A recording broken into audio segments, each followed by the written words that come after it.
नमस्कार श्रोते हो, दीपक रेगे कथाकथन चॅनलवर तुम्हा सगळ्यांचं मनापासून स्वागत. श्रोते हो, तुम्ही ऐकताय लालासाहेब जाधव यांची ग्रंथालीनं प्रकाशित केलेली परका ही कादंबरी आणि आज ह्या कादंबरीचा शेवटचा अर्थात भाग 19वा. दिनांक 11 जुलै 2011 रोजी एका सामाजिक संघटनेच्या माध्यमातून मला पुणे इथे समाजभूषण पुरस्कार देण्यात आला. त्यावेळी हजारो लोक कार्यक्रमाला उपस्थित होते. अनेक राजकीय पक्षातले लोकप्रतिनिधी, कार्यकर्ते, अनेक संघटनांचे पदाधिकारी त्यावेळी उपस्थित होते. सत्कार सोहळ्यानंतर उत्कृष्ट भोजनाचा कार्यक्रम सुद्धा आयोजित करण्यात आला होता. आम्ही जेवायला बसलो. समोर ताटामध्ये अनेक वेगवेगळ्या प्रकारचे पदार्थ दिसत होते.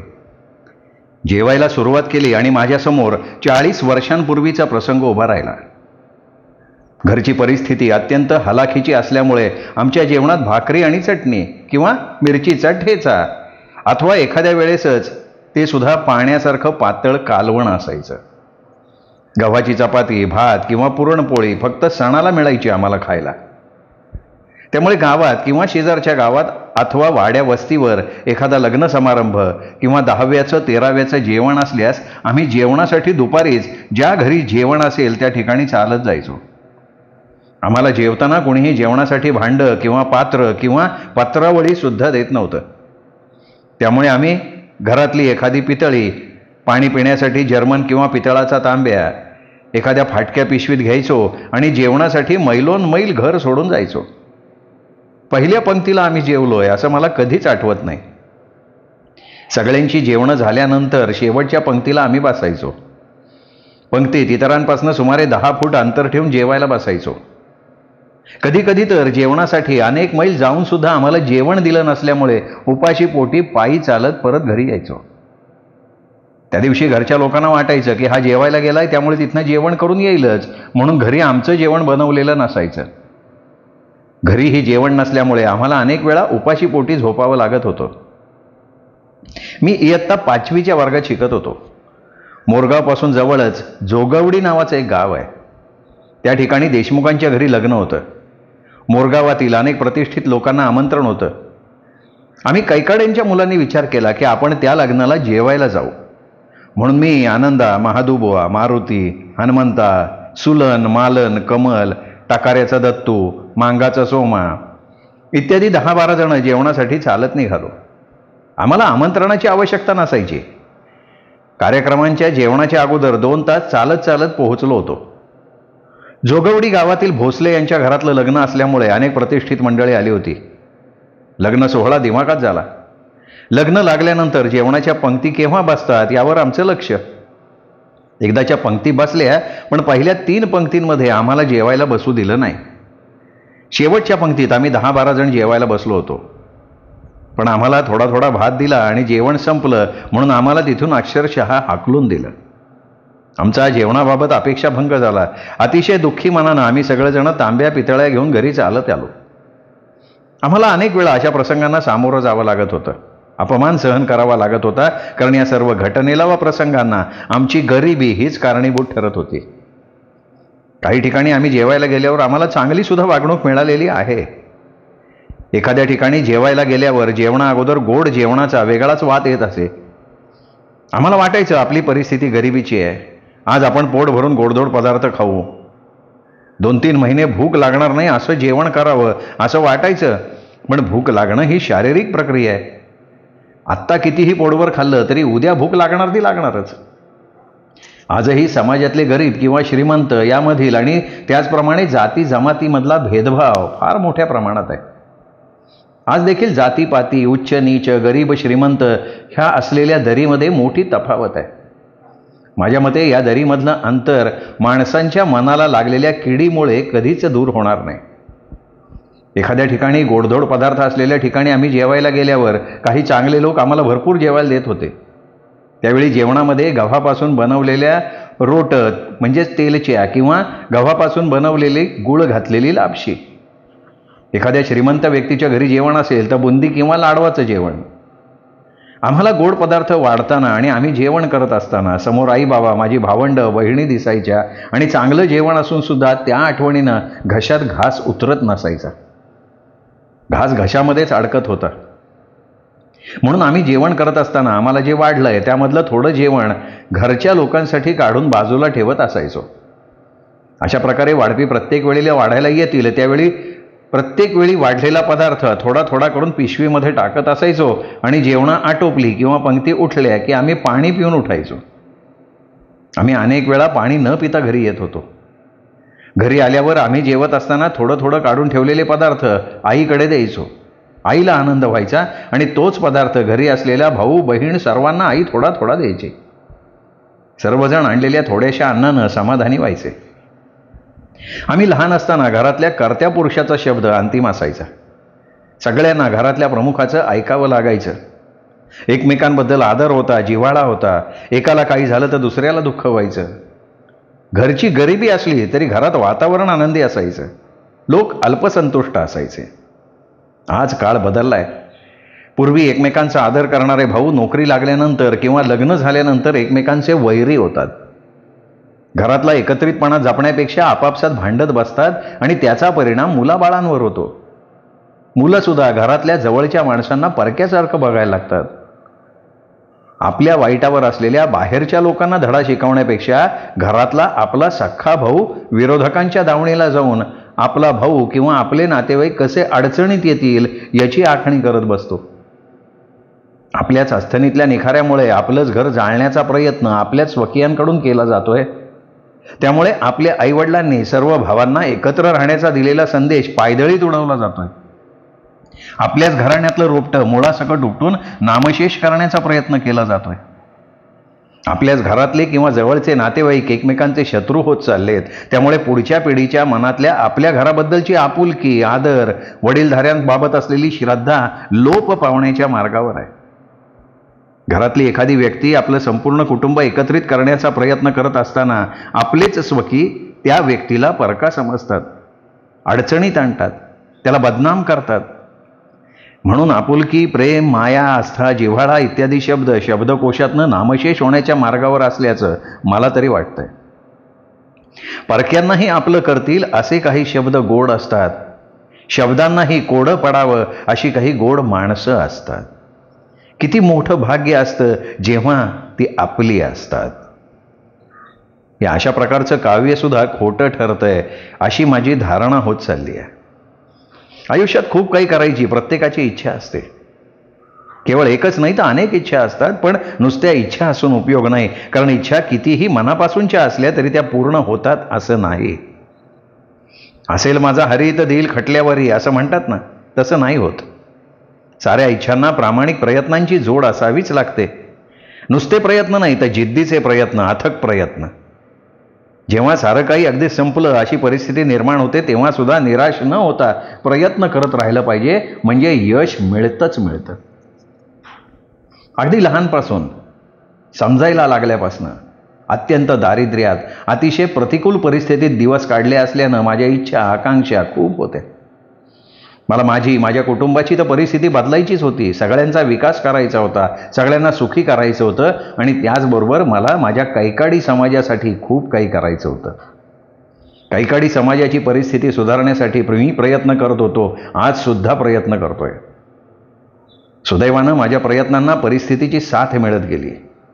माझ्या इच्छा पूर्ण करण्याचा प्रयत्न करत होतो. त्यासाठी मला पुष्कळ त्रास सहन करावा लागला. प्रसंगी उपाशी तापाशी राहायला लागलं.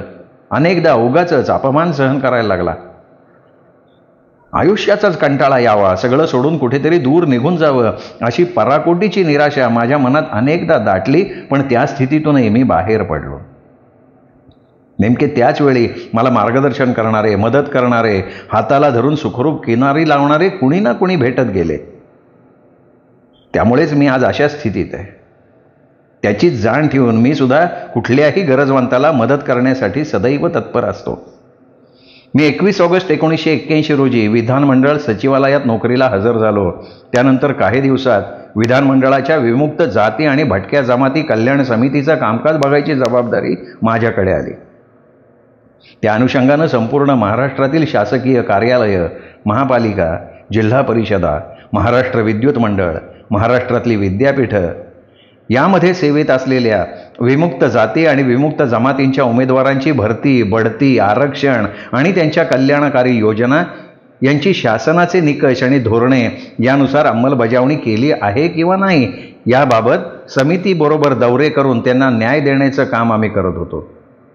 हे काम करत असतानाच माझ्या कैकाडी समाजाचे किती उमेदवार कुठल्या पदांवर सेवेत कार्यरत आहे हेही मी पाहिलं होतं.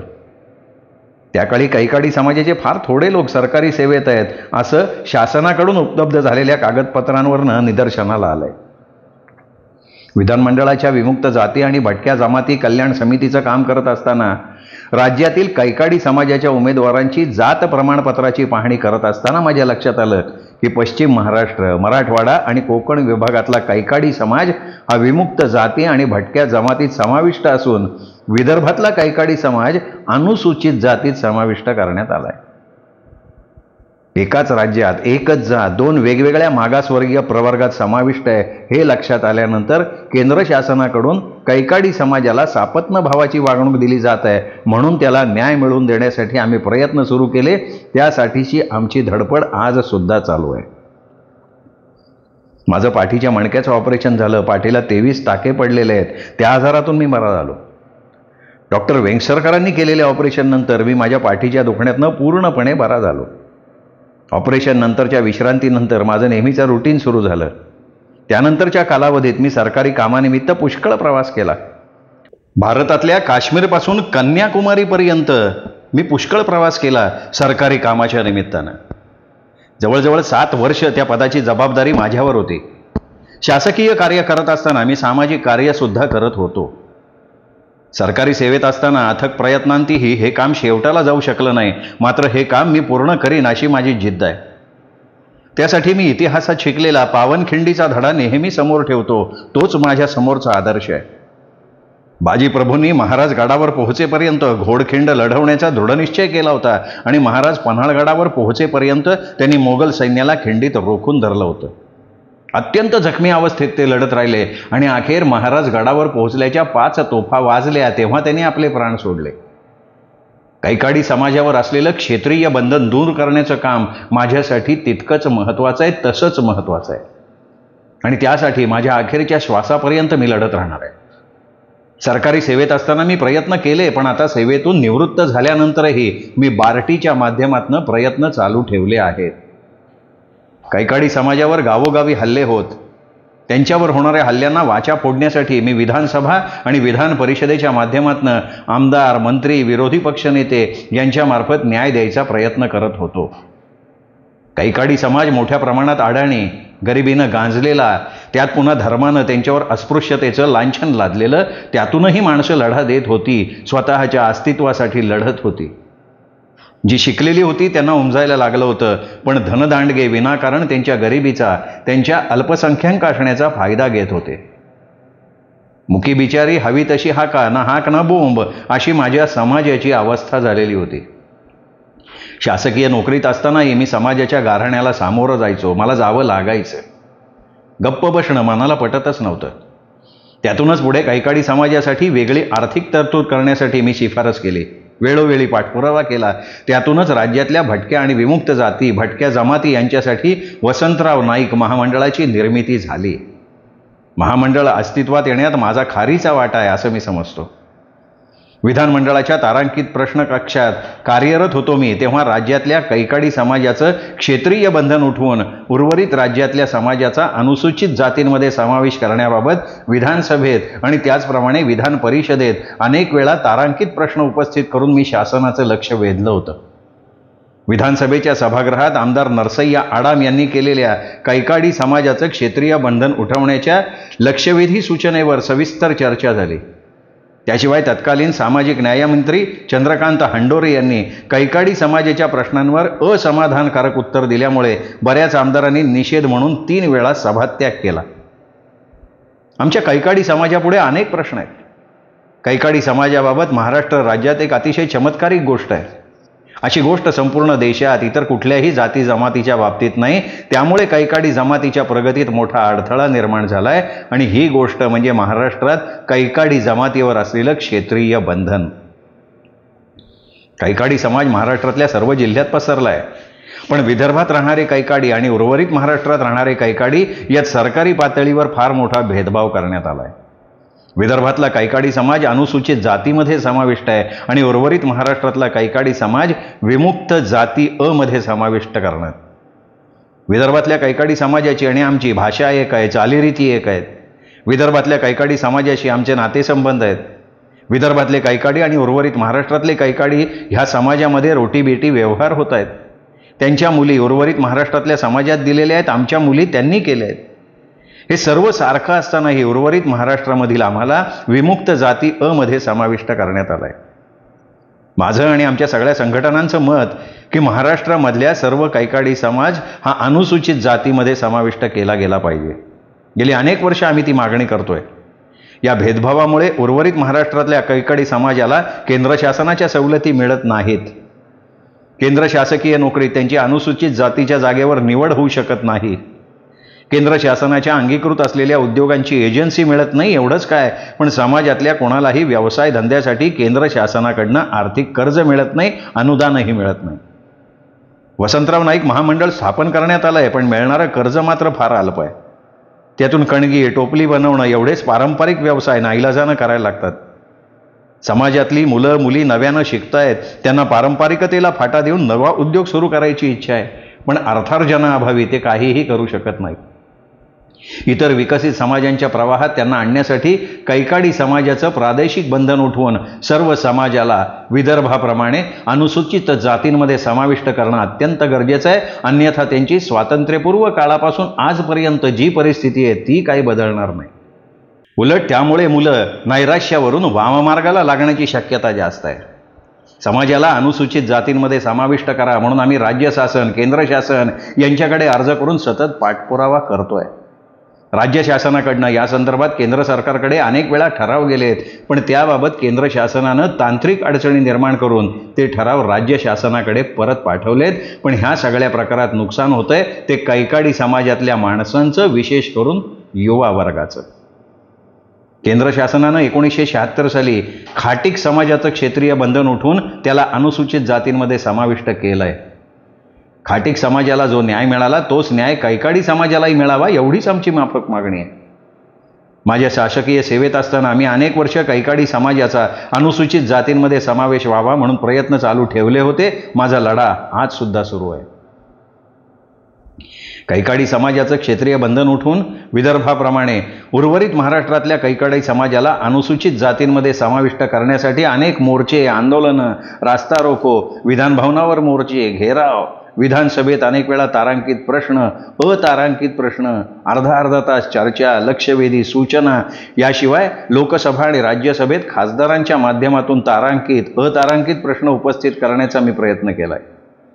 शासनाच्या कसोटीला सर्वतोपरी सर्वांगानं उतरावं म्हणून डॉक्टर बाबासाहेब आंबेडकर संशोधन आणि प्रशिक्षण संस्था म्हणजे बार्टी यांच्या माध्यमातून परिपूर्ण अहवाल तयार करून 5 सप्टेंबर 2014 रोजी सदर अहवाल शासनाला सादर केला. क्षेत्रीय बंधन उठवण्यासाठीचा हा अहवाल दिनांक 9 सप्टेंबर 2014 रोजी महाराष्ट्र राज्याच्या मंत्रिमंडळात म्हणजे कॅबिनेटमध्ये मंजूर करून केंद्र शासनाकडे पाठवण्यात आम्ही यशस्वी झालो होतो. कैकाडी समाजावरचं हे क्षेत्रीय बंधन उठवण्यासाठी आमचे सातत्यानं प्रयत्न चालू होते. समाजातल्या अनेक लोकांना मी प्रोत्साहित करत होतो. त्यांच्यातली फुटीरता टाळताना आम्हाला अनेक समझोते करावे लागत होते.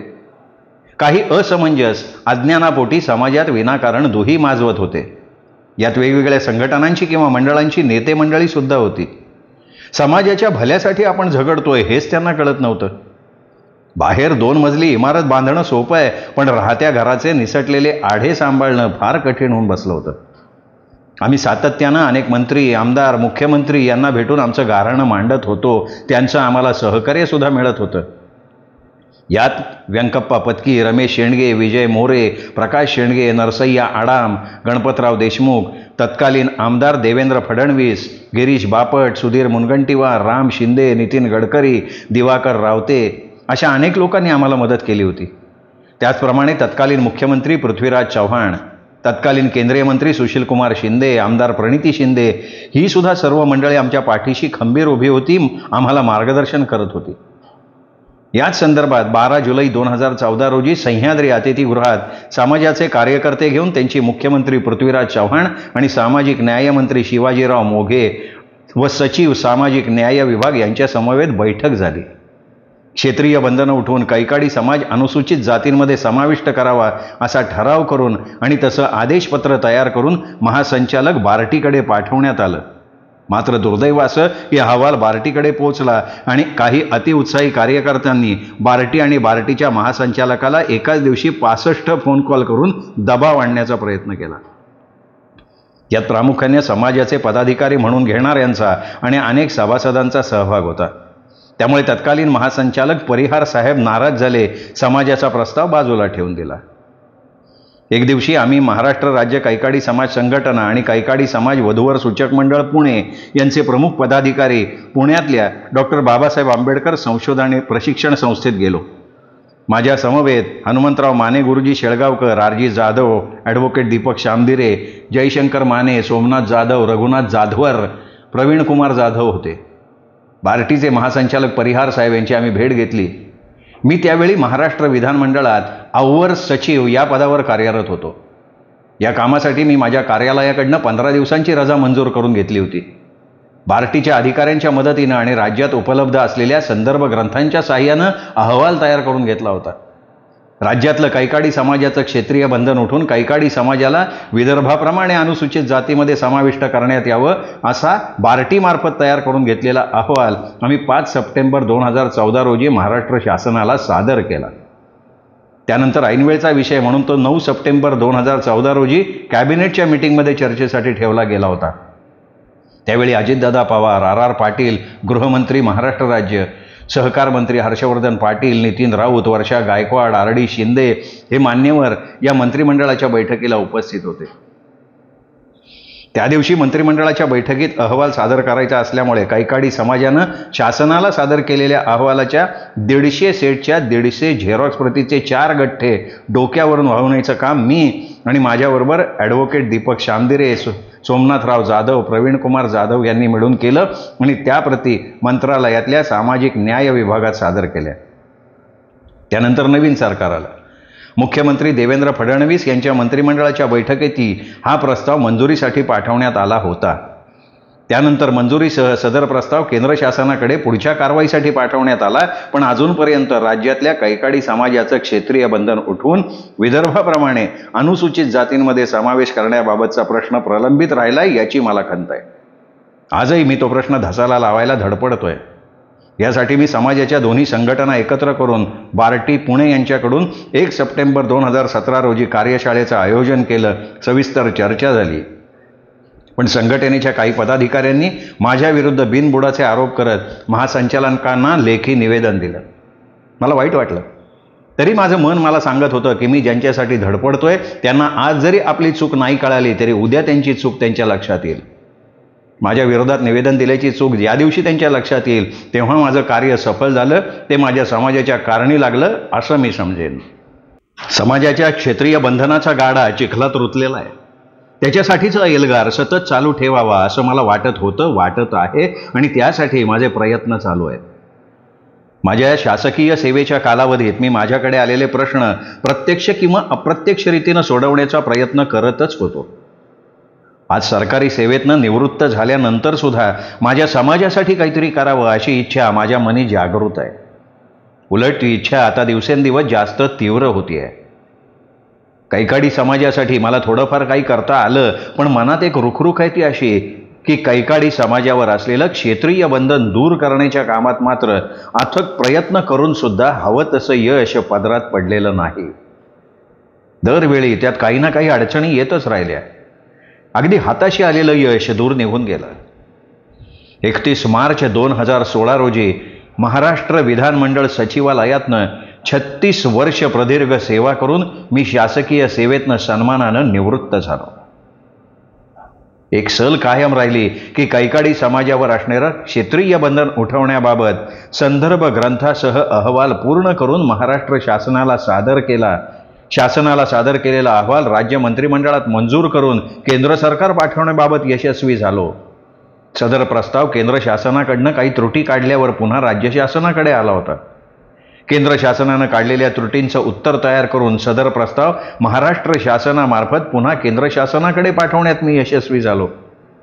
मानववंश शास्त्रज्ञांचा संस्कृतीविषयक अभिप्राय, त्याचप्रमाणे विदर्भातल्या कैकाडी समाज आणि उर्वरित राज्यातला कैकाडी समाज यांच्या तुलनात्मक अभ्यासाचा अहवाल सदर प्रस्तावात समाविष्ट नसल्यामुळे कैकाडी समाजाचा प्रस्ताव मान्य न करता पुन्हा राज्य शासनाकडे पाठवण्यात आला. क्षेत्रीय बंधन उठवण्याबाबत राज्य शासनानं केंद्र सरकारकडे प्रस्ताव पाठवला. त्यासाठी प्रयत्नांची शिकस्त केली, पण त्यात आम्ही पूर्ण यशस्वी झालो नाही. शासकीय सेवेत असताना मला ते काम पूर्णत्वाला नेता नाही आलं, पण आता तर मी सेवानिवृत्त झालोय. आता क्षेत्रीय बंधनाचं काय करू असा प्रश्न मला भेडसावतोय. मी सेवानिवृत्त झाल्यानंतर कार्यालयातले मित्र म्हणवणारे मला पहिल्यासारखी साथ देतील का ही भीती सुद्धा मनात आहे. कार्यालयात अधिकारी असताना ज्या गोष्टी सहज शक्य होत्या त्या आता पहिल्यासारख्या सहज शक्य होणार नाहीत हे तर निश्चित आहे. महाराष्ट्रातल्या कैकाडी समाजावर असलेलं हे क्षेत्रीय बंधन दूर झालेलं मला बघायचं आहे. बालपण, तारुण्य, वार्धक्य हे निसर्गाचं चक्र आहे. वार्धक्यात कळत नकळत काही प्रमाणात पुन्हा बालपणाची वृत्ती जागृत होते. सेवानिवृत्त होणं म्हणजे वार्धक्याची चाहूल आहे असं म्हणायला हरकत नसावी. आयुष्यानं वार्धक्याच्या दारावर वाजवलेली पहिली बेल म्हणजे निवृत्ती असं मी म्हणतो. दिवस, वर्ष कुठे आणि कशी गेली समजलंच नाही आणि माझी सुद्धा निवृत्तीची वेळ आलीच. 31 मार्च 2016 रोजी महाराष्ट्र विधानमंडळ सचिवालयातनं मी शासकीय सेवेतनं सन्मानानं आणि समाधानानं निवृत्त झालो. सेवानिवृत्त झाल्यावर पुण्यातल्या बार्टी या संस्थेच्या महासंचालकांचा एक दिवस मला फोन आला. फोनवर ते मला म्हणाले की जाधव, तुम्ही आता सेवानिवृत्त झालात, यापुढे तुमचा विचार काय आहे? त्यावर मी त्यांना माझं ठरल्याप्रमाणे उत्तर दिलं. म्हणालो, साहेब, मी आत्ताच तर सेवानिवृत्त झालोय. पुढचा 1 महिना तरी मी माझ्या कुटुंबाबरोबर संपूर्ण भारत फिरणार आहे. राज्यातल्या कैकाडी समाजाच्या क्षेत्रीय बंधनाचा प्रश्न सोडवण्यासाठी कैकाडी समाज संघटना आणि पुण्यातल्या वधूवर सूचक मंडळानं मला फार आग्रह केला की तुम्ही बार्टीच्या कार्यालयात हजर व्हा. संघटनेच्या आग्रहासाठी आणि समाजाला न्याय मिळवून देण्यासाठी मी बार्टीमध्ये काम करण्यासाठी अर्ज केला आणि पुढचे 2 महिने कुटुंबियांसमवेत अनेक राज्य, प्रेक्षणीय स्थळं तसंच ऐतिहासिक स्थळं बघवण्यात घालवले. नंतर मुंबईला परत आलो. बार्टी इथे माझी लेखी परीक्षा झाली, मुलाखत झाली आणि 16 जून 2015 रोजी बार्टीच्या कार्यालयात माझी प्रकल्प अधिकारी पदावर नेमणूक झाली. खरं तर सेवानिवृत्तीनंतर गावाकडे जाऊन शेती करायची माझी मनापासून इच्छा होती, पण ती बाजूला ठेवून समाजहितासाठी मला पुन्हा बार्टीच्या कामात व्यस्त राहावं लागलं. मात्र वेळात वेळ काढून मी मोरगावला शेतीकडेही थोडं लक्ष देतो. त्यामुळे मुंबई, ठाणे, पुणे, मोरगाव असा प्रवास सतत चालू असतो. बार्टी कार्यालयात मी पहिल्यांदा प्रथम प्रकल्प अधिकारी म्हणून कामावर रुजू झालो. तिथे काही महिन्यात मला सहाय्यक प्रकल्प संचालक या पदावर बढती मिळाली आणि 2 वर्षानंतर पुन्हा माझी प्रकल्प संचालक म्हणून वरिष्ठ पदावर नेमणूक झाली. सेवानिवृत्त झाल्यानंतरही मला 3 वेळा वरच्या पदांवर बढती मिळाली. आता कधी निवांत क्षणी गावाकडे जातो, कधी कऱ्हा नदीच्या कडेनं फिरतो. फिरता फिरता लहानपणीच्या आठवणी अचानक जाग्या होतात. आठवायला लागतं आईचं पहाटेचं उठणं, बाबांचे डोळे गेलेले असतानाही आईच्या मागे मागे पाट्या टोपल्या विकायला वाड्या वस्त्यांवर जाणं, भावाच्या किंवा माझ्या हाताला धरून बाबांचं चालणं, कणगीसाठी फोक कापणं, सगळं आठवतं. गावाच्या पश्चिम बाजूला आमची जमीन आहे. त्या दिवशी मी आपल्या तंद्रीतच चालत होतो. चालता चालता आमच्या जमिनीपुढे जरा जास्तच पुढे गेलो. पुढचा बांध चढून वर आलो तर समोर राधाकृष्ण मंदिराच्या जवळ पोहोचलो होतो. पुढे नजर टाकली तर ढोलेमाळा दिसला मला. आत्ताचा ढोलेमाळा सगळा बदललाय. पूर्वीची वनराई तिथे आता दिसत नाही, पण शेतीत सुधारणा झालेली दिसून येते. ढोलेमाळ्यातच सुरेश खोपडे यांनी कुडाची शाळा चालू केली आहे. या ढोलेमाळ्यानं माझ्या बालपणीच्या आठवणींना उजाळा दिला. पुन्हा एकदा मनानं त्या काळात नेलं. याच ढोलेमाळ्यात मी कधी वडिलांबरोबर तर कधी आईबरोबर येत होतो. त्या काळी माझ्या वडिलांच्या पुढाकारानं एक बँड पथक सुरू करण्यात आलं होतं. त्या बँड पथकात मी खुळखुळं नावाचं एक तालवाद्य वाजवायचो. आमच्या बँड पथकाला गावोगावी चांगली मागणी असायची, पण आमच्या बँडला लग्नासाठी पैसे देऊन सुपारी दिली तर आम्ही अस्पृश्य असल्यामुळे आम्हाला फार हीन वागणूक दिली जायची. आम्हाला कोणी शिवत नसत, आमच्याकडून शिवून घेत नसत. साधं पाणी द्यायचं झालं तरी मराठ्यांची माणसं अंतर राखून लांबनं पाणी देत असत. लग्नाच्या जेवणाच्या पंक्तीला बसलो तर मराठी लोकांच्या पंक्तीत अंतर ठेवून बसायला लागत होतं. सर्व ठिकाणी आमच्या जातीला अस्पृश्यतेचे चटकेच बसत होते. ढोले माळ्यातली एक आठवण माझ्या मनात ताजी आहे. आजही माझ्या नजरेसमोर ते सगळं आत्ता घडत असल्याचा भास होतो. त्या दिवशी याच ढोले माळ्यात आमचं बँड पथक आलं होतं. दुपारची वेळ होती. नवरा नवरीला हळद लागली होती. पुन्हा लग्न, नंतर वरात यासाठी आमच्या बँडचा सहभाग असणार होता. मधल्या वेळेत सगळे बँडवाले विश्रांती घेत होते. लग्नाच्या वराडात माझ्या वयाची काही मुलं होती. ती माझ्याजवळ आली. मला म्हणाली, हे पोरा आमच्याबरोबर चल. ती मुलं मला का बोलवतायत माझ्या लक्षात येत नव्हतं. मी लहान होतो, मला काही समजत नव्हतं. त्या मुलांनी बोलवलं म्हणून मी त्यांच्याबरोबर गेलो. अगदी त्यांच्या घरी गेलो. घरात 8-10 महिला बसल्या होत्या. त्यांनी मला घरात बोलवलं, पण मी घरात गेलो नाही. घरात न जाण्याचं कारण तसंच होतं. कारण पूर्वी जेव्हा मी वडिलांबरोबर या ढोळे माळ्यावर कणग्या टोपल्या विकायला यायचो, तेव्हा या लोकांनी दिलेला भाकर तुकडा मी दाराच्या बाहेरच कुठेतरी ओसरीच्या टोकाला बसून खायचो. त्यांनी अंतर ठेवून ओंजळीत ओतलेलं पाणी प्यायचो आणि निघून जायचो. आज त्याच घरातल्या काही महिला मला घरात बोलवत होत्या, पण मी काही आत गेलो नाही. त्यांच्या विनवणीला मी नकार देतोय, घरात येत नाही हे बघताच एक महिला बाहेर आली. तिने माझ्या हाताला धरून मला बळच घरात नेलं. लहान होतो, मी घरात गेलो. त्या महिलेनं मला सगळ्यांच्या मध्ये बसवलं. माझं नाव विचारलं. त्यातल्या दोघी तिघी माझ्या डोक्यावरनं मायेनं हात फिरवत होत्या, मला जवळ घेत होत्या. अनेकींनी माझी सरबराई करत मला त्यांच्या चुलीजवळ नेलं, जवळ बसवलं, जेवू घातलं. हे सगळं मला नवीन होतं. माझ्यासाठी परकं होतं. माझ्या मनात गोंधळ निर्माण करणार होतं. त्या दिवशी माझ्या बालमनात असंख्य प्रश्न निर्माण झाले. मला पडलेले ते प्रश्न माझ्या मनात गोंधळ निर्माण करत होते. तिकडे मांडवात सगळे बँडवाले नातेवाईक माझी वाट बघत होते. माझे चुलते तोंडाला येतील त्या शिव्या मला हसडत होते.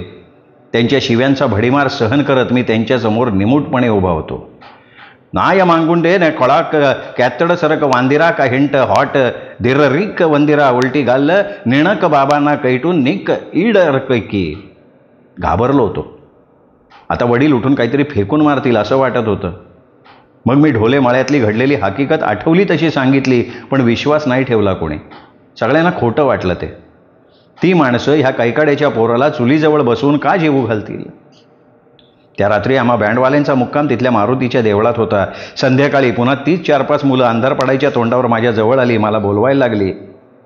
एकदा त्यांच्याबरोबर गेल्यानं इतकी बोलणी खाल्ली होती, तरीही त्यांच्या बोलण्याला फशी पडून मी पुन्हा त्यांच्याबरोबर त्यांच्या घरी गेलो. त्या बायकांनी मला पुन्हा गोडधोड जेवायला घातलं. मला पांघरायला चांगली गोधडी, झोपायला नरम पोतं दिलं, पण मला त्याच्यावर झोप येईना. माझ्या मनात प्रश्न येत होते की या बायका कोण? मला एवढा जीव का लावतायत? त्यांचं आणि माझं नातं काय आहे? मध्यरात्रीपर्यंत सारखं वाटत होतं की इथनं पळून जावं. बाकीचे बँडवाले झोपले, तिथे मारुतीच्या देवळात जावं. पण मध्यरात्री तिथे जाणं मला भीतीदायक वाटत होतं, कारण बाहेर सगळीकडे अंधार. डोळे मिटून गप्प पडून राहिलो. पहाट होता तिथनं पळ काढला. मारुतीच्या देवळात झोपलेल्या आमच्या लोकात जाऊन मिसळलो. सकाळी माझ्या चुलत्यांनी मला सायकलवर घेतलं, घरी आणून सोडलं. त्यांनी माझ्या वडिलांना काय सांगितलं कळलं नाही, पण ते गेल्यावर वडिलांनी मला चांगला चोप दिला आणि दटावून सांगितलं की बँडवाल्यांच्या बरोबर गेलास की त्यांच्याबरोबर राहायचं, त्यांच्याबरोबर घरी परतायचं. ही सगळी हकीकत मी दुसऱ्या दिवशी हळूच माझ्या आईला सांगितली. ऐकून आई थोडीशी हसली, पण बोलली नाही काही. त्यावेळी ढोले माळ्यातल्या त्या घटनेबद्दल मला फार काही कळलं नव्हतं. पुढे विसरलोय, पण आता इतक्या वर्षानंतर माझ्या त्या स्मृती जागृत झाल्या. त्या दिवशी काही वयोवृद्ध आणि 30-35ल्या त्या बायकांनी मला आईसारखा जीव लावला होता याची आठवण झाली. लहानपणीही त्यानंतर मी अनेकदा ढोले माळ्यात जात राहिलो, पण त्या घराकडे गेलो नाही. ढोले माळा हे गावातल्या लोकांनी गावाबाहेर त्यांच्या शेतीवर वसवलेली वाडी होती. आता तिला कदम वस्ती असं म्हणतात. तेव्हा वडिलांबरोबर कधी ढोले माळ्यात गेलो की तिथली काही माणसं माझ्या वडिलांना सांगत की या पोराला शिकव. ती माणसं मलाही म्हणायची की लाल्या, पोरा चांगला शिक, मोठा हो, चांगल्या नोकरीला लाग. त्यांच्या बोलण्यावर मी मूकपणे मान हलवायचो. ढोले माळ्यात कधी जेवणाचा कार्यक्रम असला की मला आवर्जून जेवायला बोलवलं जायचं. हा प्रकार बरेच दिवस चालू होता. मी 9वीत जाईपर्यंत हे प्रकरण गुलदस्त्यात होतं. पण एके दिवशी वडिलांबरोबर सायकलवर पुढे बसून वाठार निंबाळकरला माझ्या आजोळी चाललो होतो. माझे वडील अंध असले तरी सायकल सफाईनं चालवायचे. मी सायकलच्या नळीवर बसून सायकलच्या हँडलला ज्या बाजूला जायचे त्याकडे थोडासा हेल द्यायचो आणि त्याप्रमाणे वडील सायकल वळवायचे. माझे वडील दोन्ही डोळ्यांनी अंध असून सुद्धा डोळे असणाऱ्या माणसाला सायकल चालवता येणार नाही अशा प्रकारे सायकल चालवत होते. सायकलवर बाबा बसायच्या अगोदर मी सायकलच्या मधल्या नळीवर बसायचो, नंतर बाबा सायकलच्या सीटवर बसून सायकल जोरात चालवायचे. अनेक मैल म्हणजे शेकडो मैल सायकल चालवताना रस्त्यावरची नागमोडी वळणं असोत किंवा बारीक रस्ता असो, समोरनं वाहन येऊ दे किंवा एखादं वाहन ओव्हरटेक करू दे, आपल्याला ज्या दिशेला सायकल वळवायची असेल त्या दिशेला हँडलला थोडं वळण दिलं की सायकल इतर वाहनांमध्ये योग्य अंतर ठेवून किंवा कितीही माणसांची गर्दी असली तरी कोणालाही धक्का न लागता सुरक्षितपणे पुढे जायची. आज ते प्रसंग आठवले की आश्चर्य वाटतं. अंध असताना सुद्धा सुसाट सायकल चालवणं ही परमेश्वराची माझ्या वडिलांना दिलेली चमत्कारिक शक्ती असावी असं मला वाटतंय. माझे वडील अंध असताना दोन्ही डोळ्यांना काही दिसत नसताना सुद्धा सायकल चालवत होते, कुस्त्या खेळत होते. आज जर बाबा असते तर शासनाला सुद्धा त्यांचं आश्चर्य वाटलं असतं. त्या दिवशी आमचा प्रवास चालू होता. वडिलांच्या माझ्या गप्पा चालू होत्या. माझ्या मनात अचानक सहज एक विचार आला. मी वडिलांना म्हणालो की ही सगळी मंडळी आपल्याला हीन समजतात, आपल्याला शिव देत नाहीत, प्यायचं पाणीही दुरून अंतर ठेवून देतात, पण ढोले मळ्यातली माणसं मात्र माझ्याशी एवढं चांगलं कशी वागतात? माझा प्रश्न ऐकून वडील खळखळून हसले. उन्हामुळे आणि सायकल चालवण्याच्या श्रमांमुळे त्यांच्या अंगावरनं घामाच्या धारा वाहत होत्या. ते काही बोलणार इतक्यात निंभोरे गाव आल्यानं आम्ही थांबलो. निंभोरे गावातल्या एका लिंबाच्या झाडाच्या गार सावलीत काही वेळ विसावल्यानंतर वडील मला सांगायला लागले की त्याचं काय आहे लालू, ज्या घरात तुला चांगली वागणूक मिळाली, तुला जवळ बोलवून त्यांनी खाऊ पिऊ घातलं, तुझे लाड पुरवले, त्याचं कारण असं आहे पोरा की तुझ्या जन्माच्या वेळी तुझी आई 8 दिवसाची बाळंतीण असेल तेव्हा ढोले मळ्यातल्या एका प्रतिष्ठित बाईनं एका लेकराला जन्म दिला. ते जन्मलेलं मूल त्या प्रतिष्ठित माणसाला वाममार्गानं झालं होतं. त्या लेकराच्या माईची आणि त्या बड्या माणसाची बदनामी होऊ द्यायची नव्हती. त्या लेकराची विल्हेवाट लावायची म्हणून त्यांनी आपल्या गीता आजीला ढोलेमाळ्यात बोलवून घेतलं होतं. तिला सगळं बैजवार सांगितलं होतं. त्या सगळ्यांचा गीता आजीवर भरवसा होता. गीताबाई कैकाडणीशिवाय दुसरं कोणी हे करणार नाही हे त्यांना माहिती होतं. दुसऱ्या दिवशी पहाटे 2 बायका आणि त्या लेकराची माय आपल्या घरी आली. त्यांनी जड अंतःकरणानं त्या लेकराला गीता आजीच्या स्वाधीन केलं. लोकात बदनामी होईल म्हणून गीता आजीच्या मांडीवर त्या लेकराला सोडून त्या तिघी निघून गेल्या. खरं तर त्यांनी सांगितलं होतं की त्या पोराला मारून टाका, नाही जमलं तर तुम्ही सांभाळा. आता तो जिता जागता जीव मारायचा कसा? आम्हाला काही ते आवडलं नाही. आम्ही त्याला सांभाळायचं ठरवलं. काही दिवस त्याला तुझ्याबरोबर तुझ्या आईचं दूध पाजत राहिलो. नंतर त्या लेकराला खटाव तालुक्यातल्या राजाचे कुर्ले गावच्या आपल्या जवळच्या नातेवाईकाला उरसांड म्हणून दिलं. त्या नातेवाईकाला मुलबाळ नव्हतं. त्यांनी त्याचं नाव ठेवलं प्रकाश.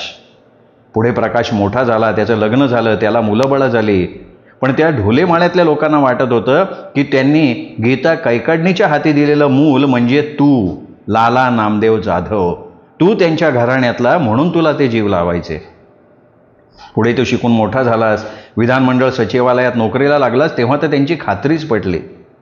जातीय समीकरणाची गणितं डोकं वर काढायला लागली की हा पोरगा एवढा मोठा अधिकारी झाला म्हणजे तो आमच्या मराठा समाजाचा आहे. पण त्यांनी दिलेला मुलगा हा खटाव तालुक्यातल्या राजाचे कुर्ले ह्या गावात आहे. ढोलेमाळ्यातल्या त्या माऊलीचा मुलगा होऊन राहिला, माझी काही हरकत नाही. पण फक्त उच्च जातीतलाच मुलगा शिकू शकतो आणि अधिकारी होऊ शकतो, कैकाड्याचा नाही, हे मला पटणारं नाही. आमच्या कैकाड्याच्या घरात मी एकटाच शिकलो असं नाही. माझा मोठा भाऊ रामचंद्र आबा मास्तर आहे. त्यांनी पुढे BEd केलं.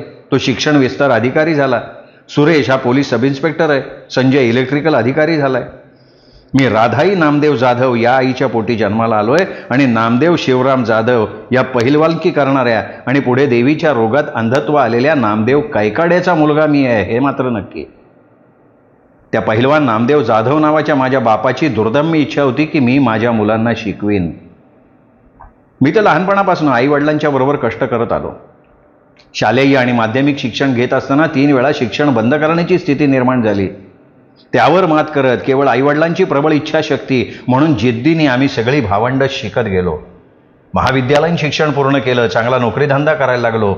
आम्ही आमच्या आईवडिलांचं स्वप्न पूर्ण केलं. या सगळ्या परिस्थितीने मला कसं जगायचं हे शिकवलं. त्यानिमित्तानं मी वाचलेल्या एका कवितेच्या ओळी आजही लक्षात राहिल्यात. त्या सांगाव्याशा वाटतात की बदलत्या जगाबरोबर बदलायचं असतं, जे घडेल ते सहन करायचं असतं. बदलत्या जगाबरोबर बदलायचं असतं, जे घडेल ते सहन करायचं असतं. आयुष्य हे असंच चालत असतं. कुठून सुरू झालं हे माहिती नसतं, तरी थांबायचं कुठे हे ठरवायचं असतं. आयुष्य असंच जगायचं असतं. कुणासाठी काहीतरी निस्वार्थीपणे करायचं असतं, स्वतःच्या सुखापेक्षा इतरांना सुखवायचं असतं. आयुष्य हे असंच जगायचं असतं. दुःख आणि अश्रूंना मनात कोंडून ठेवायचं असतं. हसता आलं नाही तरी हसवायचं असतं. आयुष्य असंच जगायचं असतं. पंखात बळ आल्यावर घरटं सोडायचं असतं. पंखात बळ आल्यावर घरटं सोडायचं असतं. आकाशात झेपावूनही धरतीला विसरायचं नसतं. आकाशात झेपावूनही धरतीला विसरायचं नसतं. आयुष्य असं जगायचं असतं. मरणानं समोर येऊन जीव मागितला तरी मागून मागून काय मागितलं असंच म्हणायचं असतं. आयुष्य हे असंच जगायचं असतं. आमच्या शिक्षणासाठी आमच्या आईवडिलांनी फार कष्ट घेतले. अत्यंत प्रतिकूल परिस्थितीत आमचं शिक्षण पूर्ण केलं. अत्यंत गरिबी असताना आमची आई आम्हाला कमीत कमी अर्धी भाकरी तरी द्यायची आणि स्वतः मात्र भाकरीच्या पापुद्र्यावर दिवस काढायची. आता आमची प्रगती बघून दोघंही अत्यंत समाधानी, तृप्त आणि कृतकृत्य झालेले आहेत. आम्ही सर्वच जण शासकीय नोकरीत असल्यामुळे माझ्या आईवडिलांना फार अभिमान वाटत होता. आम्ही सुद्धा त्यांना आनंदित ठेवण्याचा प्रयत्न केला. माझे वडील अंध होते, आई अशिक्षित होती, पण त्यांनी जे कष्ट सोसले, अपमान सहन केला, अन्याय भोगले, ते आपल्या मुलांच्या वाटेला येऊ नयेत यासाठी त्यांनी आयुष्यभर प्रयत्नांची पराकाष्ठा केली. स्वतः हाल सोचले, पण आम्हा भावंडांचं शिक्षण पूर्ण केलं, आम्हाला सुखी केलं, समाधानी केलं. केवळ कैकाडी समाजातच नाही तर संपूर्ण महाराष्ट्रात सर्वांनी प्रेरणा घ्यावी, त्यांचा आदर्श घ्यावा असे संस्कार देत त्यांनी आमचं पालनपोषण केलंय. आईवडिलांनी कष्ट करून संपूर्ण घराची घडी व्यवस्थित बसवली. अशिक्षित असताना सुद्धा दोघांना शिक्षणाचं महत्त्व माहिती होतं. एक दिवशी शनिवारी सुट्टीच्या दिवशी गावी जाऊन आईवडिलांची भेट घेऊन आलो होतो. आईने माझ्या मोठ्या बहिणीकडे जायचा आग्रह आबांकडे धरला. त्यावेळी आतासारखे मोबाईल वगैरे नव्हते. माझ्या आईनं मला ठाणे येथे घरच्या टेलिफोनवर गावातल्या टेलिफोन बूथमध्ये जाऊन फोन केला. तिने सांगितलं, मला चांबळीच्या मोहनाबाईकडे जायचं आहे. मी माझ्या धाकट्या भावाला मुंबईहून गावी पाठवलं. संजयनं मोरगाव इथून आईला चांबळी इथल्या मोठ्या बहिणीकडे घेऊन गेला. 8 दिवस झाले आई तिच्या मोठ्या लेकीकडे आनंदानं राहत होती. आई वृद्धापकाळामुळे थोडी थकली होती. महाराष्ट्र विधानमंडळाच्या अंदाज समितीचा अभ्यास दौरा 21 मार्च 2008 ते 31 मार्च 2008 या कालावधीत आंध्र प्रदेश, कर्नाटक, तामिळनाडू आणि केरळ या 4 राज्यांमध्ये निश्चित झाला होता. सदर शासकीय कामकाजानिमित्त अंदाज समितीच्या प्रमुखासह 16 आमदार आणि आमच्या सचिवालयातले माझ्यासह 5 अधिकारी कर्मचारी सदर दौऱ्यावर 19 मार्च 2008 रोजी ट्रेननं मुंबईहून रवाना झाले.